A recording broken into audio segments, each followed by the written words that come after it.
Oh, there you are. Good afternoon and welcome to Wednesday Live with Joseph Neuberger of Neuberger and Partners. Last week I was bringing everybody up to date who follows this feed as well as blogs and postings from our law firm about what's been transpiring in the courts and happening around legal issues. So I've received a number of email communications asking me further questions and clarifications on various issues, so we thought we'd come back again this Wednesday and answer some more and update about additional information that's relevant and maybe interesting to you. So first I'm going to talk about the boring stuff, which is the court system right now. So the courts are moving forward with technology, and there are various aspects of the court system that are moving forward. The Ontario Court of Justice is still dealing with cases that are primarily based on in-custody matters, which are people who are arrested and coming up for bail or who need to resolve the case, which means a guilty plea. And so those are being dealt with on a teleconference basis. We're still communicating with Crown attorneys and getting information on our files and holding pre-trials, and those things are ongoing. Summary conviction appeals are still ongoing by way of teleconference as well. And one thing I was asked a number of times about, and I was giving commentary with the media about, was the bail hearings and releasing of individuals who are charged with very serious offenses. And this continues to be sort of a hot topic for debate because there's two minds about it. Because we have the COVID-19 crisis, maybe people who are getting bail shouldn't get bail because they are potentially dangerous. And of course, we do not presume guilt ever in this country. And as a criminal defense lawyer, I'm always one about civil liberties and the presumption of innocence. But leaving that aside, one of the things the public should note that in a number of cases, there has been some very positive developments on behalf of the provincial government. So we have a ministry called the Ministry of Solicitor General. They have made available, or soon to be making available, ankle bracelets. So there's a company that can be used to seek bail for individuals where they will have an anklet monitor on. And that's pretty effective in monitoring the person complying with terms of a release order. That means their bail. And sometimes in very serious cases, an individual will be restricted to basically being under house arrest, frankly, like the rest of us at the moment. And if they exit their residence, and I'm not saying the yard, but go beyond that, this is monitored by the ankle bracelet, and then police can respond. So the ministry is cooperating with the court system in order to make a number of these bracelets available so that on bail hearings for individuals with very serious and risk issues, this will be a very good way of tracking. And in addition, police are monitoring people who are on bail.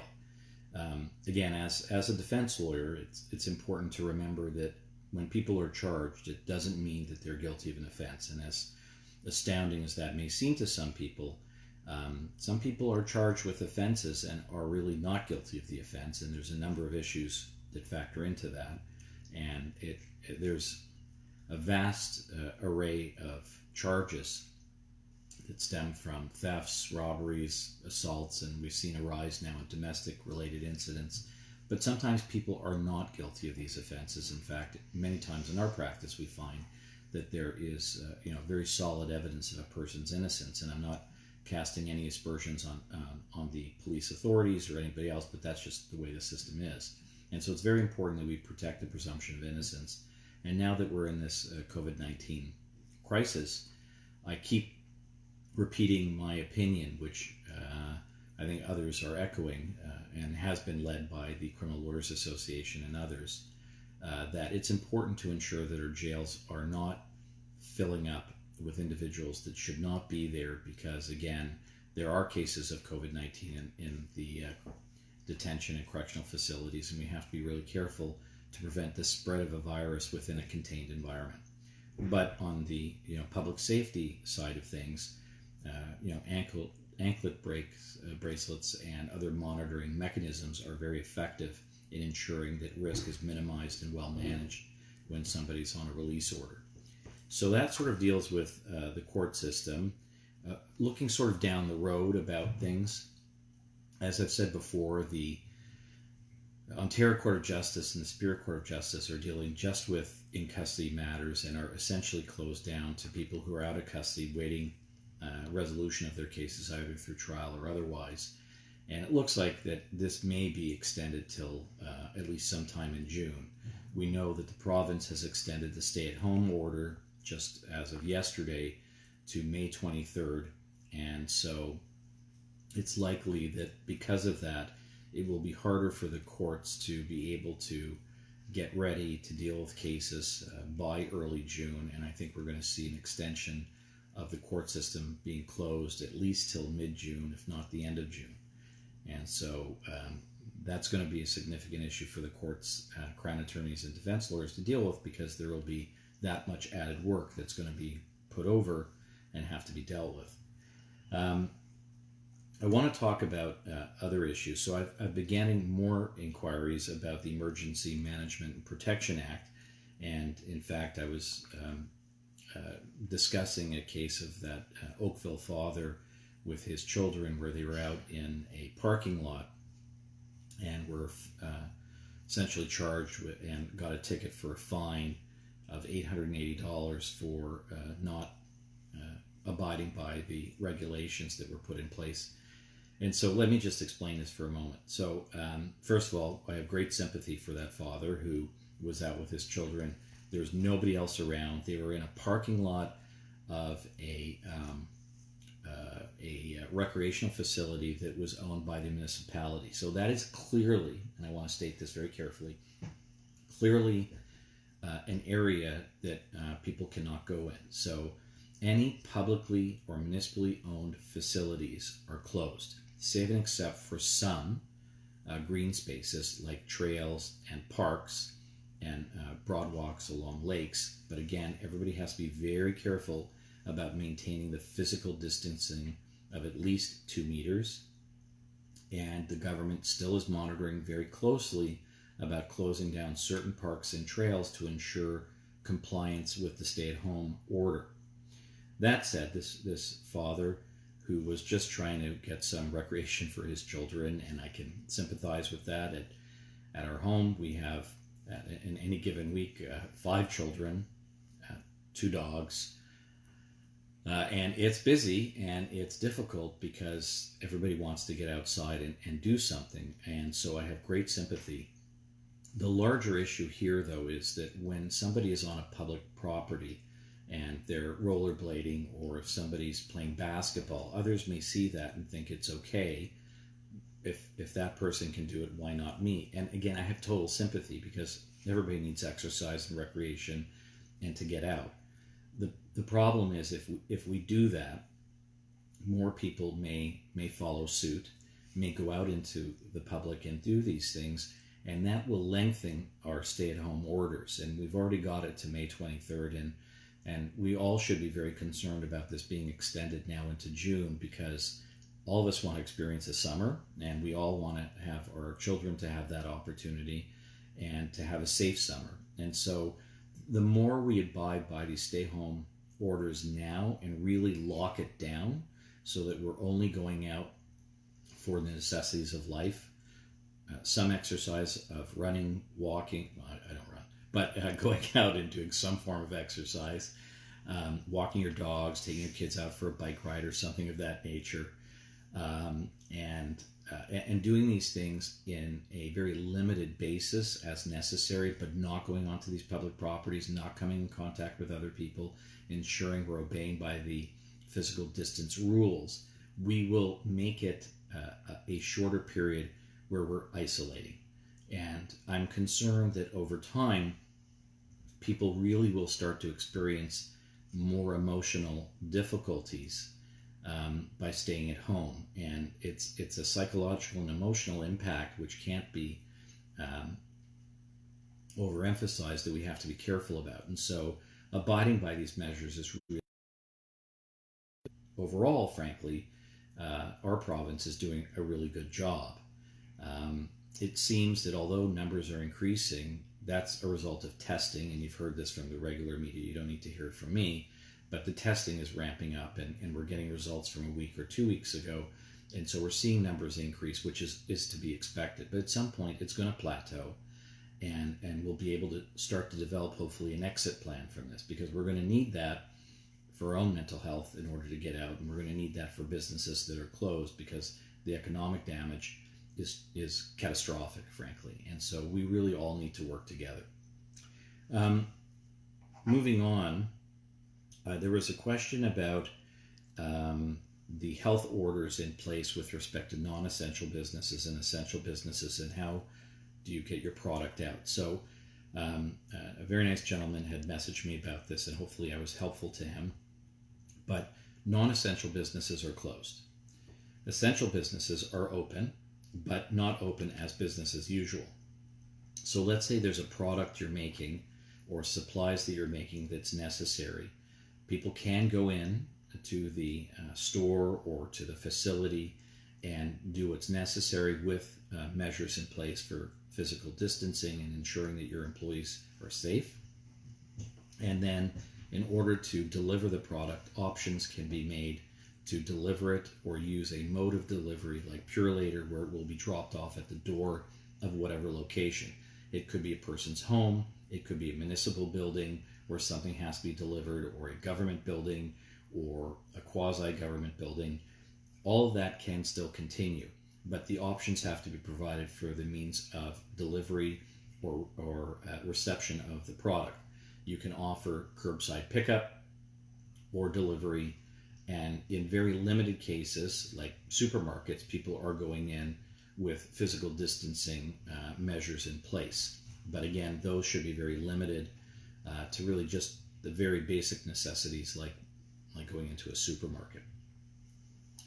And I expect that these measures are going to continue in place possibly beyond May 23rd, but we'll see how we all pull together and are able to maybe start to alleviate these measures at some point. Another interesting issue arose because there's been some comments on social media about people leaving the Greater Toronto area and heading out to cottage country, people who own cottages or have gone there sort of to seek refuge, and there is a stay-at-home order, which is federal and provincial and municipal, and people have been advised to stay at their homes, which would be their primary residence. And there has been generally a direction not to go to other areas like cottage country, for example. Now, let's talk about this from two aspects. One,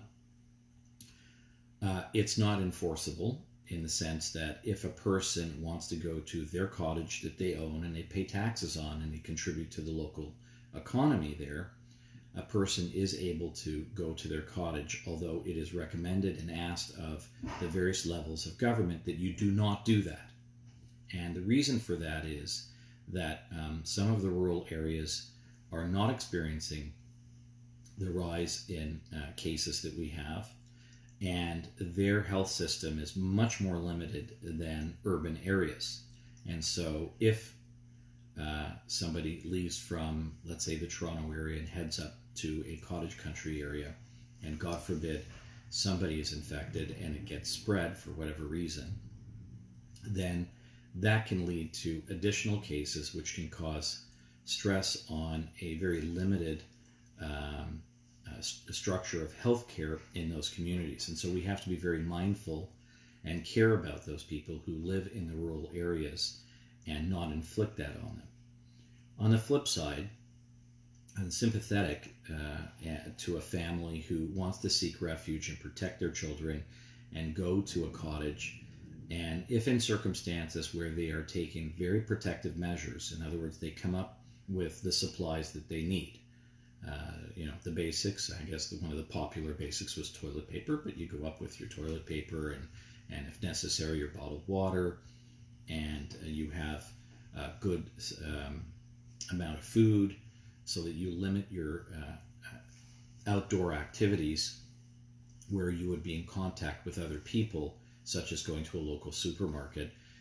In those circumstances, I can see why families want to do that. But if they are doing that, it's really, really, really important to make sure you stock up on those necessities so that you're not going to the local grocery store and putting at risk local communities where they have not experienced the surge of cases that we have in Toronto. And when I say it's not enforceable, there's no law in place right now saying you cannot do that. It's really a recommendation right now. But I think it's one we should abide by. And hopefully, if we abide by this, we will have a summer, and those who have cottages or those who want to rent, God willing, will have this opportunity in the summertime, because we know winter's long enough. But it's important that we be very measured and careful about this to protect other people in Ontario. So I'm not sure if I've helped on that issue, but I did have some inquiries about that, and I saw what was going on social media, so I thought I'd comment on it. A couple other issues arose, and one of these was with respect to a blog that I had written about 3 weeks ago about the Quarantine Act and the Emergency Management Protection Act, and about legal implications of it. And I'll come back to also an issue about our cell phone data, which I gave commentary on in the media. So people who are quarantined as travelers and ordered to be in a designated quarantine area, if they don't have somewhere where they can safely quarantine, or to quarantine in their home, they have to abide by the Quarantine Act.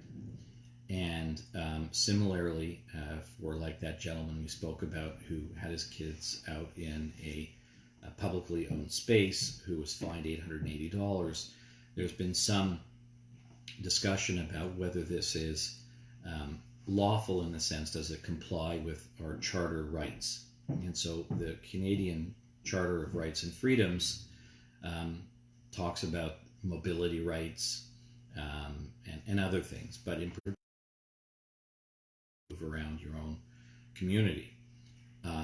That being said, it's my that if down the challenge against measures put in place under the Quarantine Act or under the Emergency Management Protection Act, those charter challenges, it depends on the perspective of the jurist who's overseeing the case. But I think that that's one of those circumstances where it's a situation where it's not likely to succeed as a challenge. There is a section of our Constitution, Section 1, which deals with proportionality, that even though something may be a violation of our rights, let's say mobility rights, for example, that law which is in place for a period of time was proportional given the danger that everybody's facing.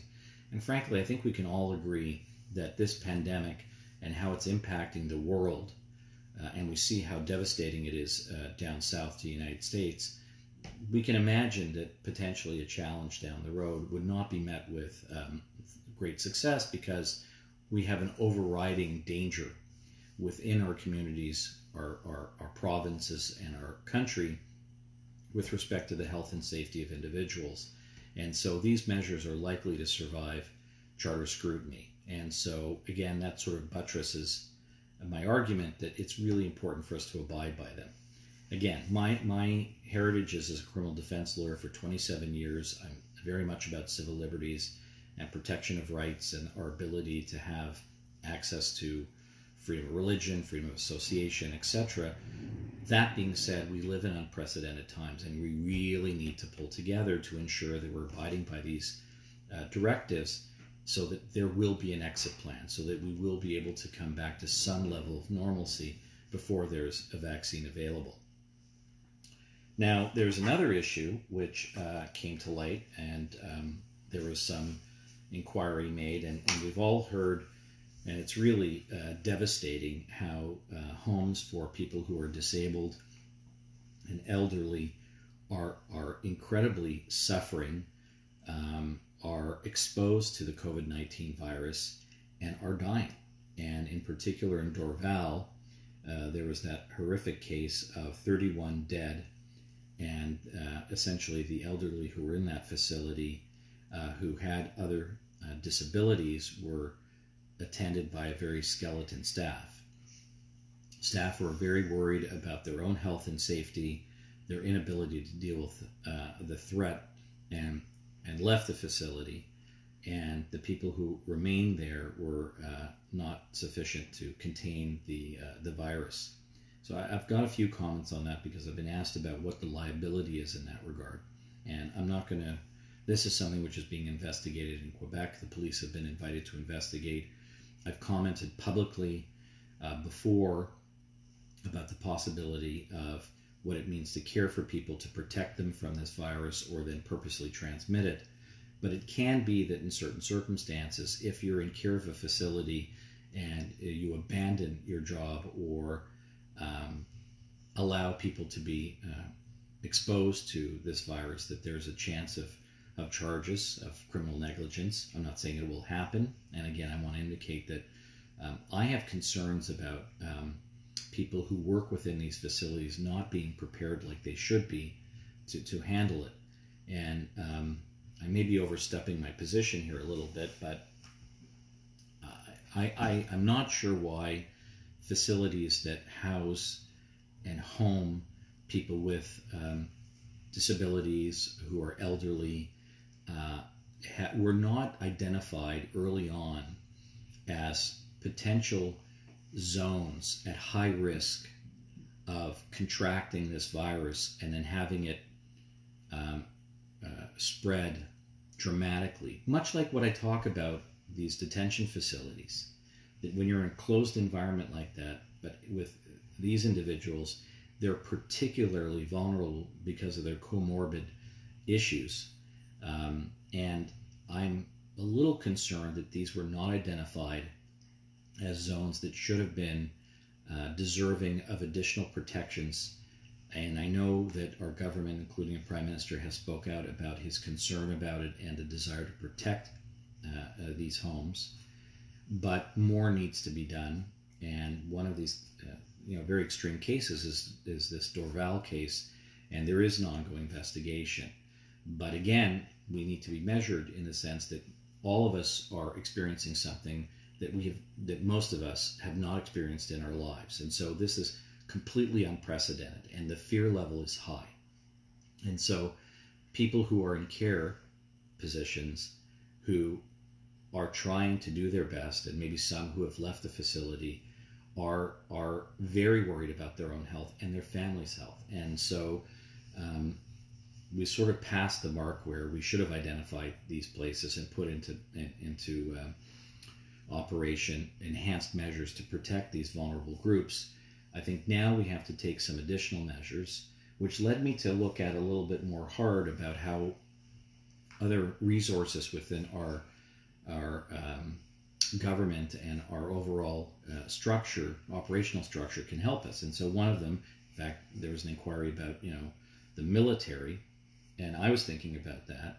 And, we're very fortunate in Canada to have dedicated men and women who are in our armed forces who are very highly trained in various aspects, including disaster relief. We have a DART team, which is the Disaster Assistance Response Team, that's been deployed many times abroad and have assisted communities in other countries where there was earthquakes.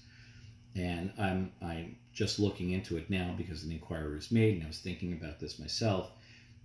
But there's certain aspects of our armed forces that have been utilized now in Quebec by the Prime Minister. But I wonder if not more could be done to try and assist these vulnerable homes by using people who are highly trained in containing various situations to go in with the proper protective gear, and I mean seriously protective gear. And there is some medical assistance that is provided by DART teams when they are off on their missions to assist communities in other countries. Could assist with these facilities now that the situation is really quite dire. And we know the situation in Markham, where the Markham mayor had spoken out about needing assistance, and the response, I think, has been rather robust. That being said, we still have a risk, and we need to protect everybody who's going into these homes to assist. So I think, just as a thought, we might be able to utilize the military who will work in conjunction with civilian facilities and assets, not take over, but work with them to try and provide some enhanced protection for identifiable groups or areas where there are particular risk. We do not have the capabilities for this to be on a widespread basis, but on a very targeted, identified basis, I think we could. And I note that, in one article I was reading, it's may or may not be common knowledge, but over the years, because of funding and budgetary cutbacks, the military's medical capabilities have been severely cut back, and most of it has been focused on missions abroad. But there remains some medical capability here, and I think this is a lesson to be learned for the future, that we need to have, in addition to our civilian healthcare and civilian medical based structure, something built up within our military where there are specific designated units that can assist and provide assistance. And I was just, when this had come across my attention, that these facilities could use help, and that type of relief may be very welcomed by the people who work there, and certainly would do a very good job for the people who are residing in these facilities. Other than that, I've covered topics that people have inquired with me about. These are difficult times, and I am very thankful for receiving these inquiries, because I'm very happy to respond and try and assist and clarify where I can. These are situations we haven't dealt with before, like the Quarantine Act and the Emergency Management Protection Act, or what it is to abide by a health directive. What does that really mean? So I'm very happy to answer these questions. So if you continue, if whoever is listening to this, or whoever will, or watching this, or will view it later on and have some questions, we're delighted at Neuberger and Partners to be able to try and help you.